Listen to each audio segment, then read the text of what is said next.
I'm Joe Catalano with an AM Quincy news update for Monday, September 9th. Members of the newly formed citizens group Adjust Quincy are planning to rally outside Quincy City Hall before tonight's City Council meeting to protest the recent salary increases approved for the mayor and city councilors. Protesters are calling on councilors to repeal the raises in order to allow for a more thorough salary study. Quincy Ward 6 City Councilor William Harris says he will not accept the recent pay raise that was approved back in June.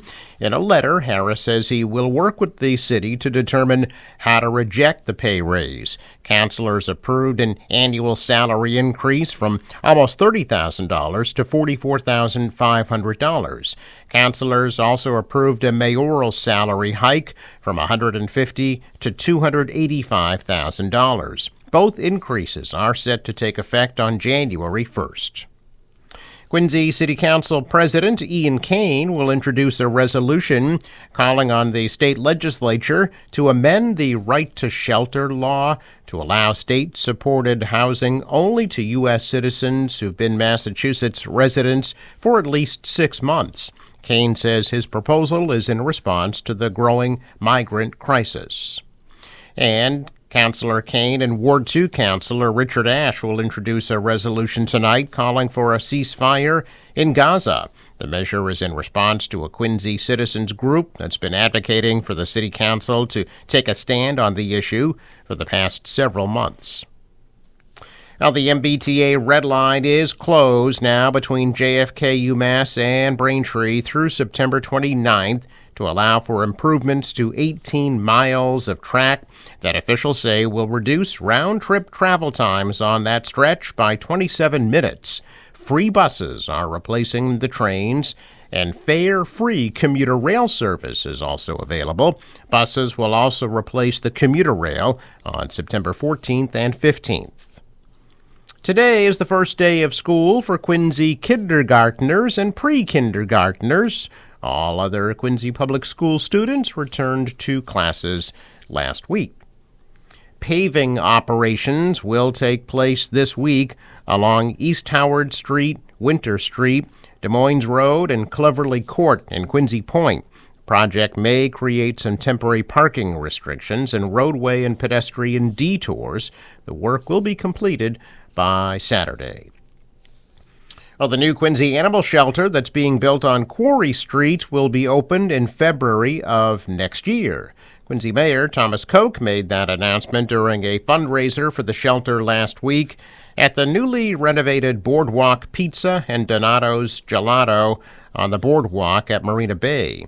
The event featured a ribbon cutting for the restaurant, but also several dogs up for adoption, including 10-year-old Phil.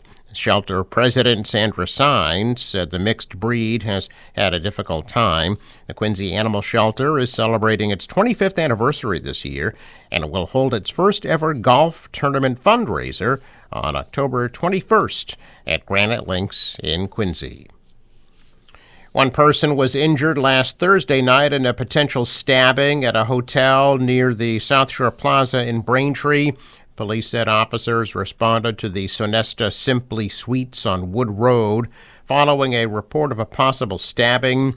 There were no apparent victims or suspects at the scene. However, officers did discover evidence consistent with an injury. Police said officers and detectives later found a potential stabbing victim at an area hospital. Authorities said they did not believe the suspect or suspects were still in the area, and that the incident remains under investigation. Allegations of bias and misconduct against currently suspended State Trooper Michael Proctor could impact several prosecutions, according to documents filed in court on Friday. In 3 separate court filings, Norfolk County District Attorney Mike Morrissey informed the court and attorneys that it had received an extraction of Trooper Proctor's work phone from the state police. Controversy about Proctor's work stemmed from information on his personal phone revealed at Karen Reed's trial. Proctor's been facing disciplinary consequences with the state police since July. The day Karen Reed's trial ended in a mistrial, Proctor was accused by Reed's defense of bias and conflicts of interest in his role as the lead investigator in John O'Keefe's death.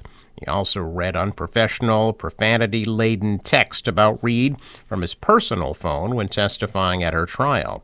On Friday, prosecutors filed court documents in 3 separate cases regarding a recent extraction by state police of Proctor's work phone.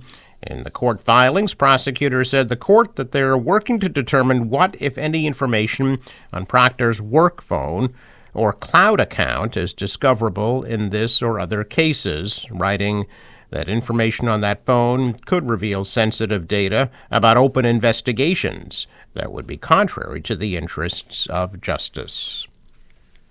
Matthew Farwell, the former Stoughton police officer accused of grooming Sandra Birchmore as a teen and then killing her when she became pregnant with his child as an adult, has requested the cancellation of an upcoming hearing so his attorney can have more time to review his case. Farwell has requested a voluntary order of detention without prejudice, which, if granted, allows him to stay in custody while retaining his right to request a detention hearing at a later date. A detention hearing is currently scheduled for this Thursday, but the filing requests that it be canceled so Farwell's attorney can work through the details of the case. Sandra Birchmore joined the Stoughton Police Explorers Academy in 2010 when she was 12. She died 11 years later. An internal investigation followed, and the department said in 2022 that Farwell and 2 other Stoughton officers had inappropriate sexual relations with Birchmore, with Farwell accused of starting to see her when she was 15. The DA's office didn't bring charges against Farwell or the other 2 officers. Both have denied wrongdoing, and they're not facing charges in federal court. Lawyers of multiple John Does accused of soliciting sex are set to argue in court today that their clients' names should not be released during show cause hearings surrounding the case.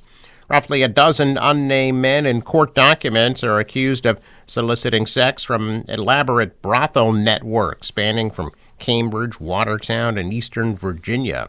Some of those unnamed individuals are said to be prominent public figures. None of the customers of the service have been charged in connection to the case.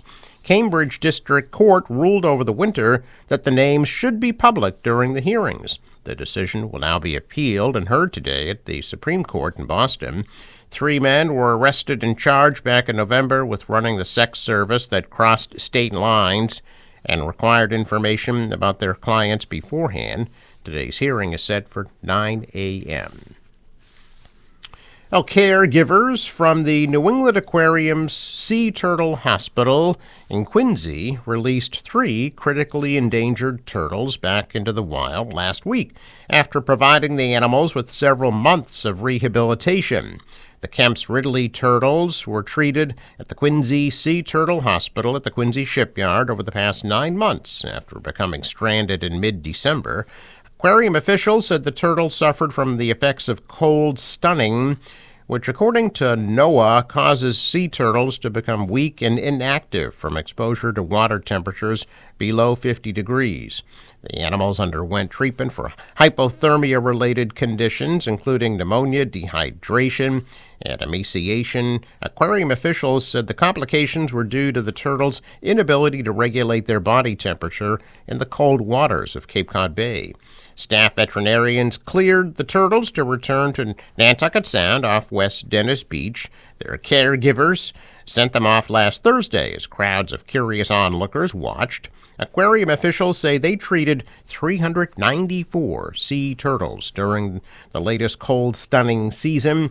All of them were rescued from the Cape Cod shore in November and December when staff and volunteers with Mass Audubon's Wellfleet Bay Wildlife Sanctuary scoured the shores for the injured animals. Kemp's Ridley are an endangered species. They face threats from commercial fishing, climate change, ocean pollution, and habitat degradation. Experts say rescue and rehabilitation efforts are vital to conserving the species. A check of business news this morning, and stocks took a tumble on Friday. The Dow sank 410, the Nasdaq lost 436, and the S&P dropped 94.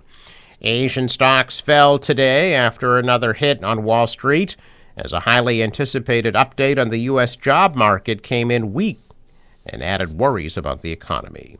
The dollar was higher, the euro is down, oil $68 a barrel. In sports, the Patriots win their season opener in Cincinnati yesterday, 16-10. Their home opener next Sunday at Foxborough against the Seattle Seahawks at 1 o'clock. The White Sox beat the Red Sox 7-2. The Orioles come to Fenway tonight at 7:10. Forecast from the National Weather Service today, mostly sunny, high of 74 degrees. Tonight, cloudy, a low of 49. Tomorrow, mainly sunny, 77. Sunny on Wednesday with a high near 80. Thursday, sunny with highs in the mid-80s. For the boater today, waves about 2 feet, a west wind at 10 knots, high tide 4:11 p.m. Sunrise 6:18, sets at 7:03. I'm Joe Catalano with an AM Quincy news update for Monday, September 9th.